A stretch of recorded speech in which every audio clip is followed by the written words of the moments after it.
Hello hello good morning. अहिले चाहिँ हामी रोमानियाको लोगुज भन्ने ठाउँमा छौँ। 2 दिनको यात्रापछि पुरै थकित मजुरामा ट्याक्क लाएर मर्निङ वाकको लागि चिया खानको लागि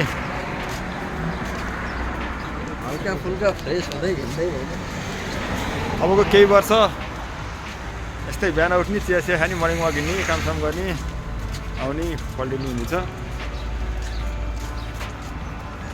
अनुहार त हँसेर आउँदाखेरि होइन होला। ट्याक्क लगाएर थकै लगाइरहेछ, निद्रा पुगेको छैन 2 दिनको यात्रापछि। अब लामो भ्लग नआए नि सानो सानो छोटो मिठो दिनमा एउटा दुईवटा 1-2 दिन बिराइ ट्याक्क लगाएर आउँछ। सबैजना हेर्नु होला। हाम्रो साथीहरू उता चिया खाँदै हुनुहुन्छ उहाँ। हामी चाहिँ अब टक्क लाएर यहाँ जेब्रा क्रसिङबाट बाटो क्रस गरेर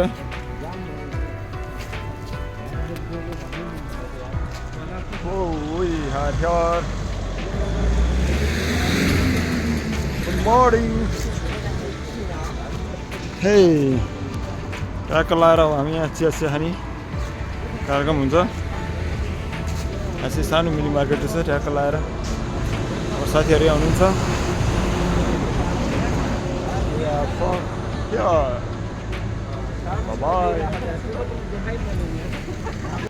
हामी चाहिँ अहिले यहाँ मार्केट छिर्दैछौँ ट्याक्क लाएर साथीहरूसँग कफी खानको लागि। नेपालको जस्तै खाँदै आयो। 5 त छैन त्यहाँ साथी।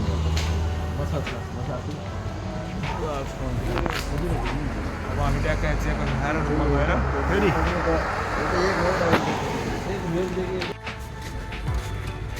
ट्याक्क लाएर हाम्रो ग्रुपहरू चाहिँ ट्याक्क कफी खाएर अब एकोमोडेसनमा जाँदै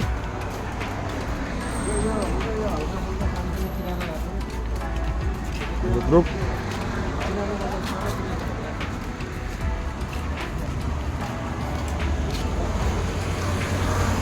हेलो।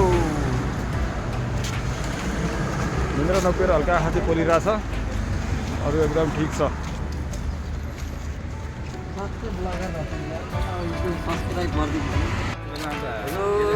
हामी चाहिँ कफी खाएर आयो ट्याक्क। रोमानियाको पहिलो मर्निङ।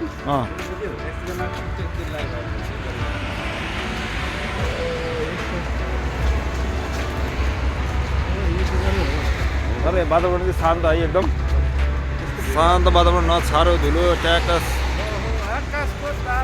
बवाल छ। ल यत्तिकै भयो भने चाहिँ 2 वर्ष कट्या पत्तै हुँदैन। ल काम पनि सजिलै परो। पशुपतिलाई त्यही भनेर होइन। म त बिहान अगाडि बढ्न भन्नु यार, त्यहाँनिर त्यहाँ फोटो झुलाउने काम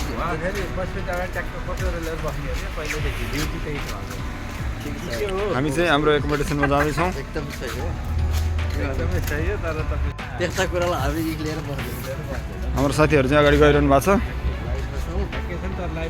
हामी ठ्याक्कै फ्लाइओभरमा हेर्ने, ठ्याक्कै एकोमोडेसन फ्लाइओभर हेर्ने छ।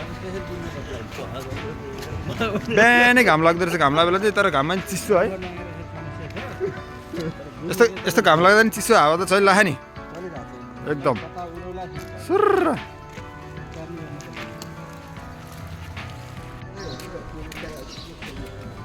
हामी चाहिँ आइपुग्न लाग्यौँ।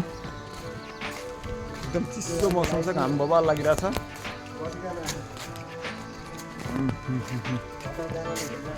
फर्स्ट मर्निङमै फुल चिसो अब फ्रेस बबाल घाम लागिरहेछ। बाटोमा खानेकुराहरू नमिलेर हल्का घाँटी दुखिरहेको छ। अरू सब ठिकठाक छ। सबैजना एकदम ह्याप्पी हुनुहुन्छ सबैजना हाम्रो टोलीहरू।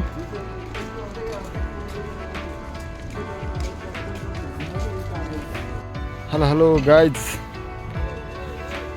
नेपालको जस्तै नेपाल आलु पनि पाइन्छ यार। यहाँ त आलुको बोट खतरा आलु फरे जस्तो ल। यहीँ बस्यो भने चाहिँ यो पाकेपछि बेजोड खान पाइएला जस्तो है।